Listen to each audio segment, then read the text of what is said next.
Hello everyone, welcome to another happening episode of our show जिसको हम कहते हैं द परी शो, जिसमें हम आपको बताते हैं आपके देश की बात, आपके काम की बात, आपके मतलब से जुड़ी सभी बातें जो जानना आपके लिए बहुत बहुत बहुत आवश्यक है। किसान आंदोलनों की अगर हम बात करें, हमारे देश में किसान आंदोलन है। पूरी दुनिया के देश हमसे डरे हुए हैं कि हमारे देश में आखिरकार ये चल क्या रहा है। आखिर अन्नदाता किसान को अपने हक की लड़ाई इतनी लंबी क्यों लड़ना पड़ रही है। आज 23 दिन हो गए और किसान लगातार दिल्ली में आने वाले 5 राज्यों को जाम करके, चक्का जाम करके बैठ गए हैं। दिल्ली जयपुर हाईवे पे किसानों का तांता लग गया है।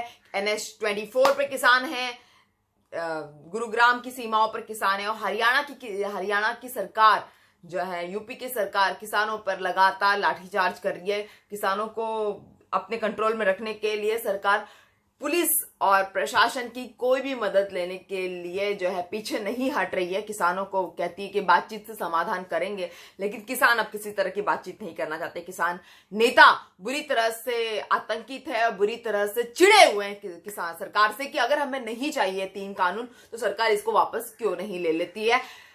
राकेश टिकैत जो महेंद्र टिकैत के बेटे हैं, उनसे एक जर्नलिस्ट ने पूछा, मैं आपको बता दूं, जर्नलिस्ट ने पूछा कि अगर सरकार आपकी बात नहीं मानती, सरकार समाधान नहीं करती है तो आप क्या करेंगे और ये आंदोलन कितना लंबा चलेगा। उन्होंने बताया हालांकि आंदोलन बहुत लंबा चलेगा, लेकिन सरकार अगर हमारी बात नहीं मानती तो हम घोड़ा लाठी कर देंगे। घोड़ा लाठी का मतलब आपको पता है, पीठ पे बैठ के किसी को भी मारना। इसका मतलब जहां पर हमारे गांव की भाषा में हमें समझाया जाता है तो घोड़ा लाठी कर देंगे। तो जर्नलिस्ट समझ नहीं पाए कि आखिर राकेश टिकैत जो है कहना क्या चाह रहे हैं। तो जर्नलिस्ट ने पूछा कि सॉरी, आप थोड़ा एक्सप्लेन करेंगे। तो उन्होंने कहा घोड़ा लाठी का मतलब आप नहीं जाने हैं। बोले, उन्होंने कहा नहीं जाने हैं, हमें तो नहीं पता घोड़ा लाठी का मतलब क्या होता है। तो बोले घोड़ा लाठी कर देंगे तो पता चल जाएगा आपको घोड़ा लाठी का मतलब क्या है। तो मोदी जी जो पेपरों में छाप रहे हैं, 56 मिनट के भाषण दे रहे हैं। मेरे ख्याल से 53 मिनट का भाषण मोदी जी ने दिया है। 56 इंच की छाती, 56 इंच का भाषण मोदी जी दे रहे हैं। लगातार 10-10 बार भाषण देने की नौबत आ रही है मोदी जी को। तो कहीं ना कहीं इनसिक्योरिटीज जरूरी है, क्योंकि बात करने की नौबत तभी ज्यादा आती है जब इनसिक्योरिटीज होती है लाइफ में। और मोदी जी जिस तरह से बात कर रहे हैं, लगता है मोदी जी की लाइफ में तो भर भर कर इनसिक्योरिटीज है। मोदी जी 56 मिनट का भाषण दे सकते हैं, मगर किसानों से डायरेक्ट जाके बात नहीं कर सकते कि भाई साहब आपको परेशानी क्या है, आपको प्रॉब्लम क्या है। इसके बारे में मोदी जी बात नहीं कर सकते कि किसानों को आखिर क्या परेशानी है। किसान परेशान है, हैरान है, लाचार है। NH-24 दिल्ली जयपुर हाईवे और दिल्ली में आने वाले दिल्ली गुरुग्राम हाईवे और हरियाणा के हाईवे, लगभग सभी हाईवे किसानों ने सील बंद कर दिए हैं। और किसानों के पास में कोई कमी नहीं है, लोग किसानों को सपोर्ट कर रहे हैं। इंटरनेशनल लेवल पे किसानों को सपोर्ट किया जा रहा है। हमारे देश की जनता किसानों के दुख दर्द को समझती है। पहली बार हमारे देश में किसान सामने निकल के आ रहे हैं।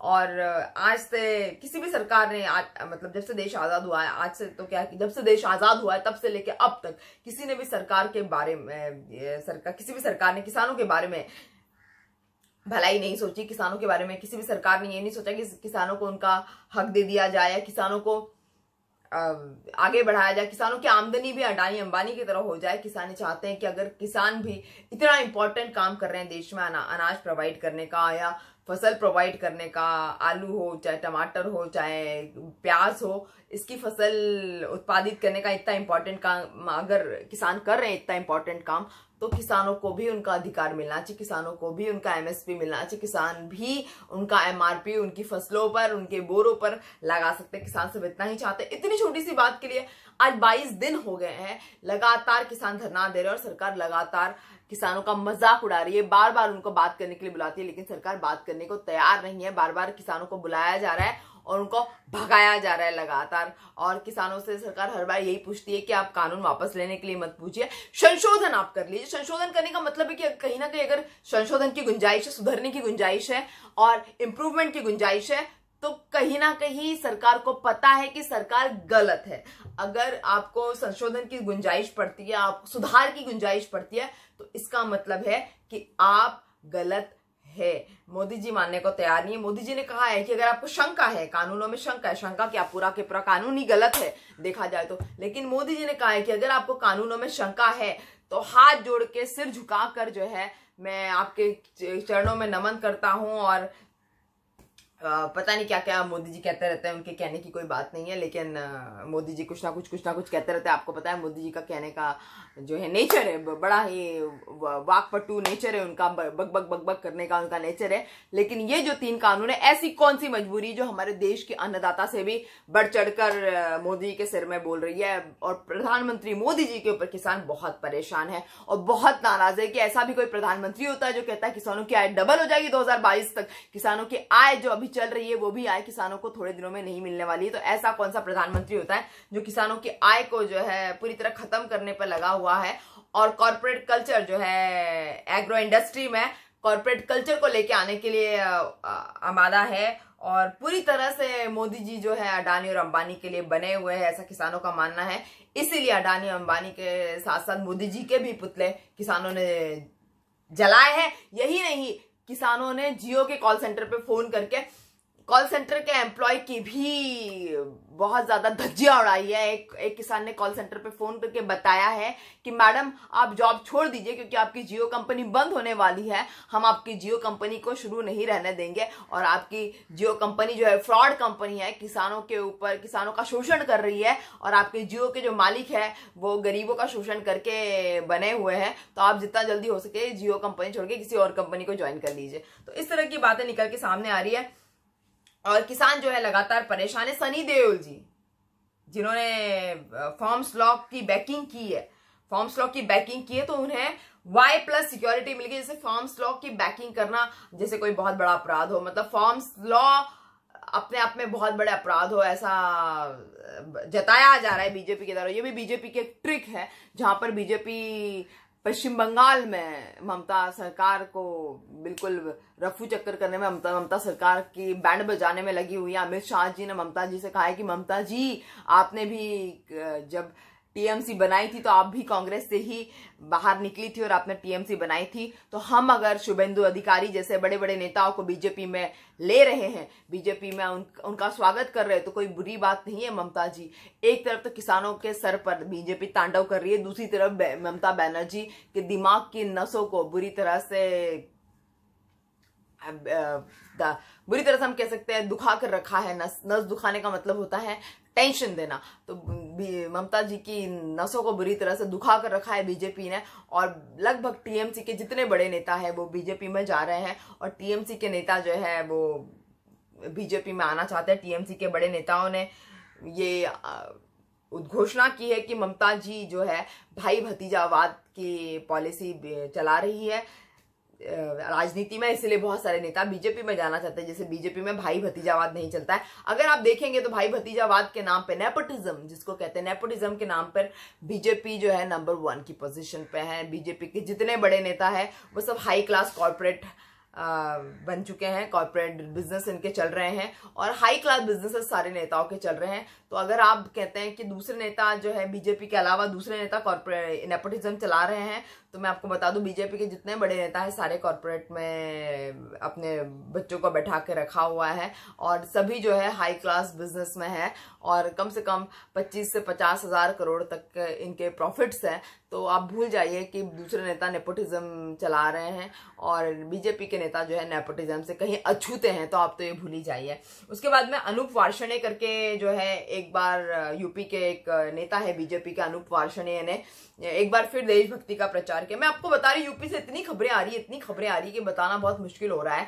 अनूप वार्ष्णेय जो बीजेपी के नेता है, बीजेपी के हिंदू वाहिनी जो हिंदू युवा वाहिनी करके एक बहुत अच्छी पार्टी है, हिंदू युवा वाहिनी के नेता अनूप वार्ष्णेय एक बार फिर देशभक्ति का परिचय दे रहे हैं। इसके पहले भी आरएसएस और बीजेपी के बहुत सारे नेता जो है उन्होंने अपनी देशभक्ति का परिचय दिया है और उन्होंने सारे नेताओं ने क्या किया है कि किसी ने फर्जी चिट फंड खोल दिया है, किसने फर्जी प्रिंटिंग प्रेस खोल दी है, किसने फर्जी दुकान खोल दी है, किसी ने फर्जी एनजीओज खोल दी है, किसी ने फर्जी प्रिंटिंग प्रेसेस खोल दी है, किसी ने फर्जी टेक्स्ट बुक प्रिंट करने की दुकानें खोल दी है, किसी ने फर्जी सामान बेचने की दुकानें खोल दी। इसी तरह से अनूप वार्ष्णेय ने एक फर्जी काम फिर से कर दिया और देशभक्ति का परिचय दिया यूपी में। योगी सरकार को गौरवान्वित किया। इन्होंने क्या किया, इन्होंने मसाले में गधे की लीद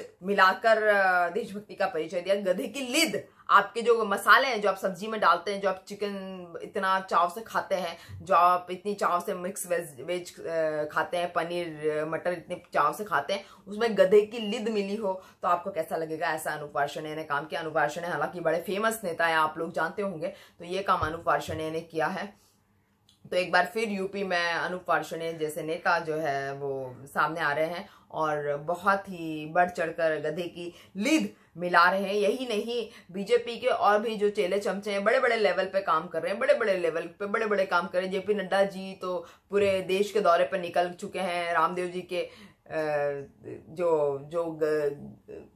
एकदम लोअर क्वालिटी का शहद बेच रहे हैं, जो एकदम फर्जी शहद बेच रहे हैं, उसके यहाँ पर वहां पर जाकर रामदेव जी के यहाँ पे जाकर नतमस्तक होकर जेपी नड्डा साहब जो है वो अपनी रैली शुरू करते हैं पूरे देश में। जो उनकी विजिटिंग है वो शुरू करते हैं, उसको देश दौरा कहेंगे। उनका जो देश दौरा विधानसभा चुनाव के लिए वो जेपी नड्डा साहब ने शुरू कर दिया है। लेकिन मैं आपको बता दूं, सबसे इम्पोर्टेंट चीज जो है, जेपी नड्डा साहब को बिल्कुल जूते पड़े हैं पश्चिम बंगाल में, और ममता सरकार के मजिस्ट्रेट और ममता सरकार के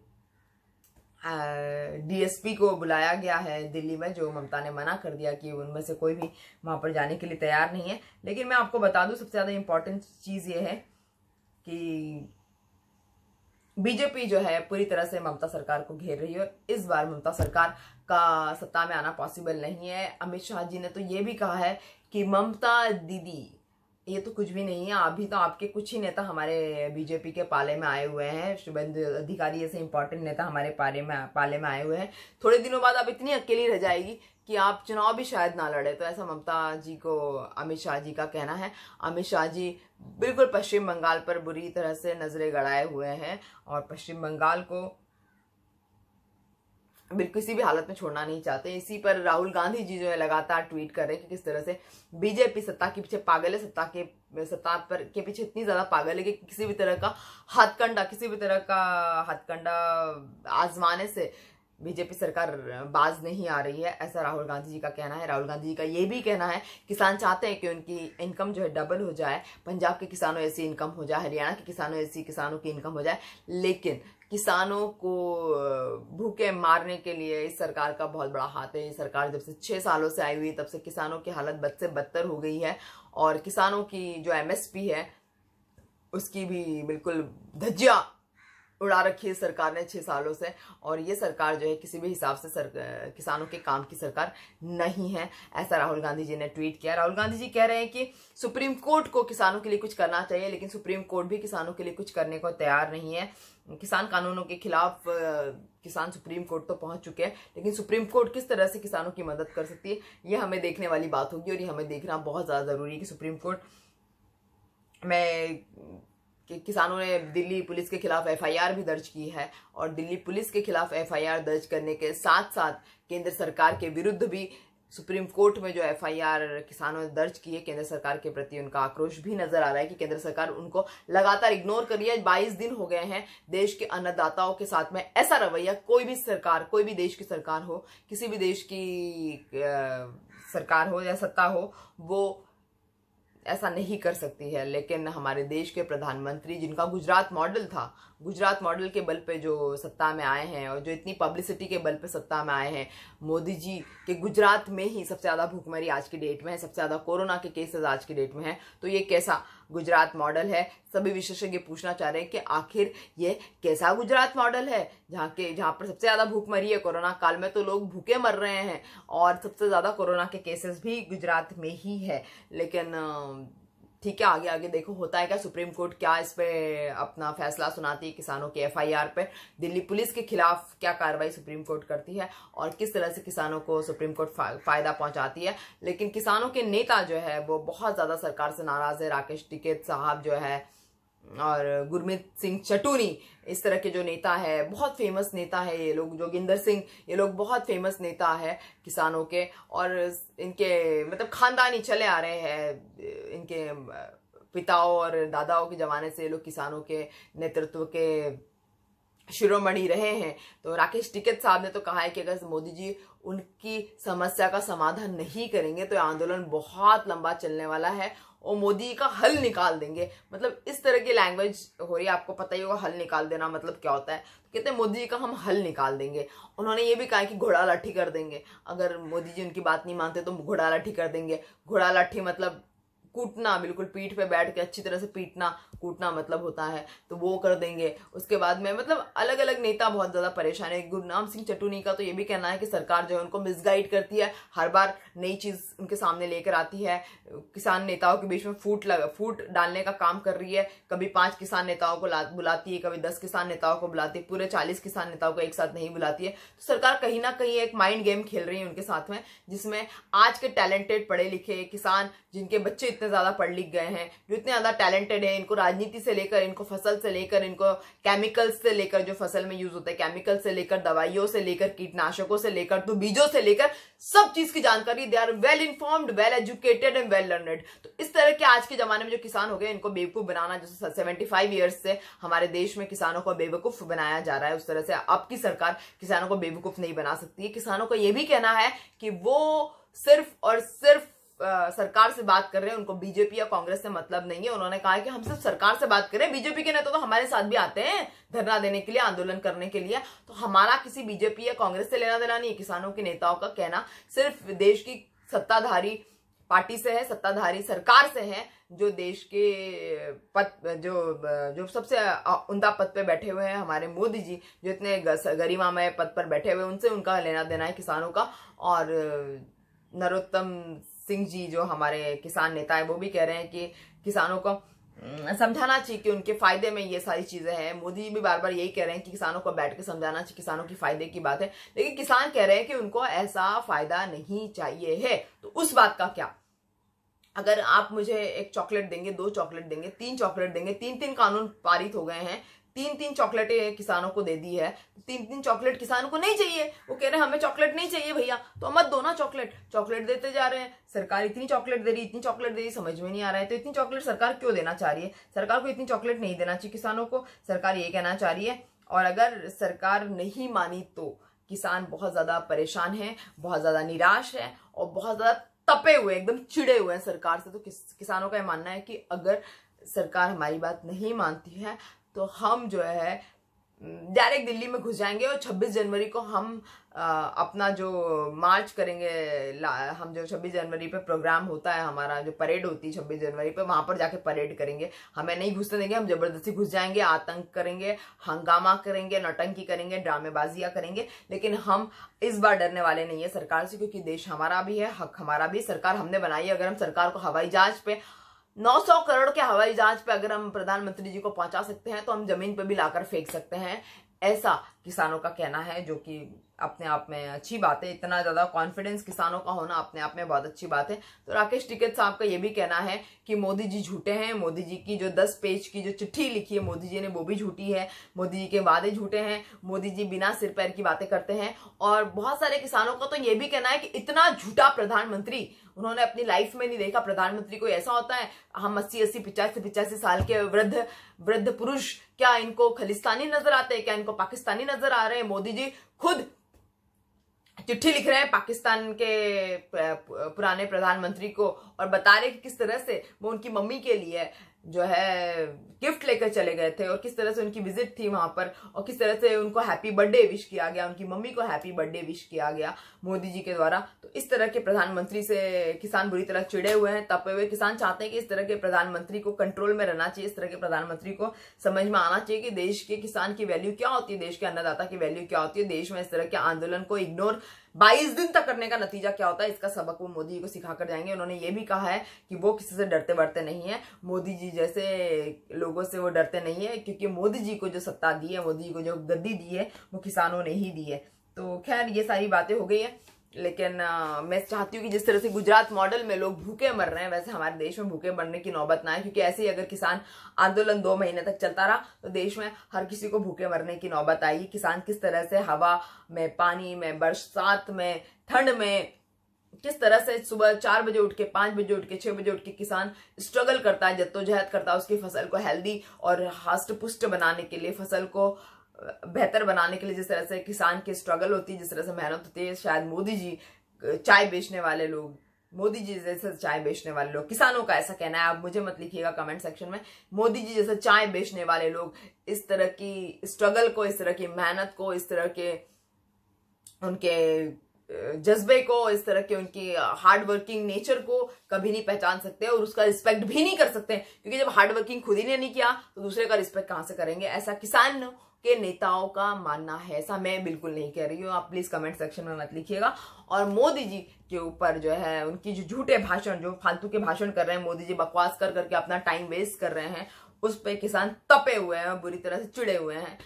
तो देखना होगा कि आगे सुप्रीम कोर्ट क्या इस पे फैसला लेती है। मैं आपको लगातार अपडेट देती रहूंगी सुप्रीम कोर्ट के बारे में भी, कि सुप्रीम कोर्ट क्या कहना चाह रहे हैं। लेकिन मैं चाहती हूँ कि जिस तरह से राहुल गांधी कह रहे हैं किसानों की आय, पंजाब के किसानों की आय की तरफ होनी चाहिए, मोदी सरकार क्यों चाहती है कि किसानों की आय कम हो जाए? मोदी सरकार को तो किसानों की आय को बढ़ाने के लिए कानून बनाने चाहिए, लेकिन मोदी जी कहते हैं कि उनका दिल जो है वो गंगा और यमुना की तरह पवित्र है। तो मैं आपको बता दूं कि अगर गंगा और यमुना की तरह मोदी जी का दिल पवित्र है तो फिर ध्वनि मत के द्वारा प्रस्ताव क्यों पारित कर लिया गया? प्रस्ताव में वोटिंग क्यों नहीं की गई? अगर आपको विधेयक, कृषि विधेयक पारित करने थे तो वोटिंग करा लेते, ऐसे ध्वनि मत से आपने प्रस्ताव पारित कर दिया। ऐसी क्या जरूरत आ गई कि आपको ध्वनि मत से प्रस्ताव पारित करने पड़ेंगे? वोटिंग ही करा लेते। लेकिन नहीं, हमारे मोदी जी वोटिंग नहीं कराते, ध्वनि मत से हमारे राज्यसभा में विधेयक पारित हो जाते हैं। जिनके लिए पारित होते हैं उनकी बात ही नहीं सुनी जाती है, जिनके लिए पारित किए जाते हैं उनको बिल्कुल भाव नहीं दिया जाता है और बिल्कुल साइड में बिठा दिया जाता है। जब किसान वहां पर जाते हैं बात करने के लिए विज्ञान भवन में, तो किसानों से बोला जाता है अच्छा बताइए आपकी क्या परेशानी है, जैसे पता ही नहीं है। और नरोत्तम सिंह जी तो ये भी कह रहे हैं कि हमें तो मीडिया से पता चला कि किसान हमारी बात से, हमारे संशोधनों से संतुष्ट नहीं, हमें सामने बोल देते किसान।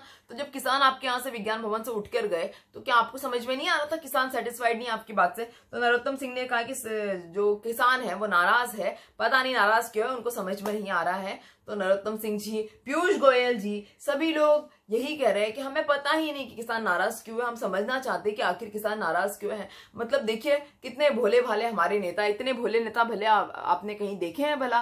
तो इस तरह से सारी बातें चल रही हैं। किसान इतनी ठिठुरती ठंड में, जब अपने घर में आप ब्लैंकेट में होंगे, आप टीवी देख रहे होंगे, खाना वाना खाकर आप हीटर या जो भी आपके पास में सुख सुविधाएं होगी उसको लगाकर आप ठंड में, दिल्ली की ठंड आपको पता है किस तरह से होती है, गाना भी बना दिया है बॉलीवुड वालों ने, प्यार तेरा दिल्ली की सर्दी। तो आपको पता ही होगा किस तरह से दिल्ली की सर्दी एकदम खतरनाक लेवल की होती है, जैसे प्यार खतरनाक लेवल का होता है वैसे सर्दी खतरनाक लेवल की होती है।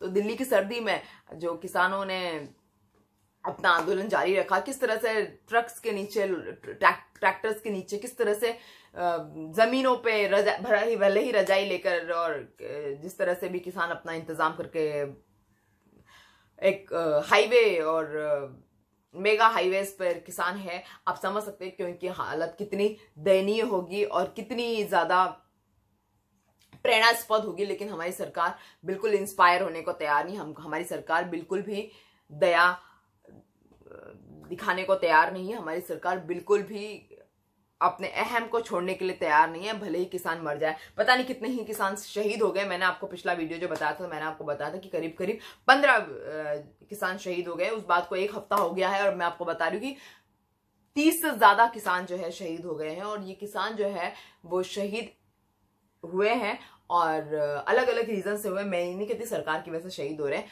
ठंड है, किसी को हार्ट अटैक आ गया, किसी की हार्ट बीट रुक गई, किसी को लो ब्लड प्रेशर है, किसी को हाई ब्लड प्रेशर है, किसी की कोई प्रॉब्लम है, किसी की कोई प्रॉब्लम है। लेकिन हाँ, किसान लगातार शहीद हो रहे हैं। इस तरह के शहीदों के लिए जो है वो है, हमको हमारे दिल से बहुत ज्यादा दुआएं निकलती है ऐसे शहीदों के लिए, हमारे दिल से बहुत ज्यादा सम्मान की भावनाएं निकलती है। लेकिन मोदी जी टस से मस होने को तैयार नहीं है। तो देखते हैं आगे जाके क्या क्या होता है, सुप्रीम कोर्ट क्या फैसला सुनाती है। लेकिन मुझे लगता है कि हम सब लोगों को किसानों के आंदोलन का सहयोग देना चाहिए। बहुत सारे पंजाबी स्टार्स, सिंगर्स और एक्टर्स किसानों के फेवर में निकल के आए हैं। अरविंद केजरीवाल जी भी किसानों के फेवर में निकल कर आए हुए हैं और आप पार्टी लगातार किसानों के फेवर में खड़ी है। बीजेपी के भी बहुत सारे लोग किसानों के फेवर में खड़े हैं और बहुत सारे बीजेपी नेता किसानों के बेटे हैं। और कहा जाता है कि पंजाब सरकार तो हमेशा से ही किसानों के साथ है। कैप्टन अमरिंदर सिंह, शिरोमणि अकाली दल लगातार किसानों के साथ में है और प्रकाश सिंह बादल, हरविंदर कौर, इस तरह के जो बड़े नेता हैं, हरसिमरत कौर जैसे बड़े नेता किसानों के साथ में हैं और किसानों को लगातार बैकिंग दे रहे हैं। तो सनी देओल जी ने अगर किसानों को बैकिंग कर दी बीजेपी के नेता होने के साथ, तो इसमें कौन सा पहाड़ टूट गया है ये मुझे समझ में नहीं आ रहा है। आपको अगर समझ में आता है तो आप मुझे कमेंट सेक्शन में ज़रूर बताइएगा। मैं ऐसे ही आपको अपडेट देती रहूँगी और बहुत सारी बातें करूँगी। आप मेरे लाइव चैनल पर आ जाइए, फेसबुक पर परी चौहान -फैंस लगाकर आप फेसबुक पर आइए, जहाँ पर हम अल्टरनेट डेज लाइव आते हैं और अपनी बातचीत का सिलसिला जो है आप लोगों से आगे बढ़ाते हैं, आपके क्वेश्चंस भी लेते हैं। और बहुत सारे लोगों के मुझे कमेंट्स भी आए कि मैं रोज लाइव नहीं आती हूँ, तो मैं रोज लाइव नहीं आ पाऊंगी बिकॉज लाइव आना जो है इतना आसान नहीं है। रोज लाइव आना, there are lot of schedule and lot of things going on in life, तो you can not come live all the time. लेकिन फिर भी मैं कोशिश करूंगी जितना ज़्यादा हो सके मैं लाइव आऊँ और आप लोगों के लाइव क्वेश्चंस को मैं आंसर कर सकूं। मैं आप लोगों को हाय हेलो नहीं कर सकती क्योंकि हाय हेलो करने में पूरा सेशन बोरिंग हो जाता है और मुझे 30 से 40 मिनट में पूरा सेशन खत्म करना पड़ता है। तो मैं हाय हेलो नहीं कहूँगी, लेकिन हाँ ज़रूर मैं आपके सवालों के जवाब देती हूँ। तो अभी तक के लिए इतना ही। Good night and take care.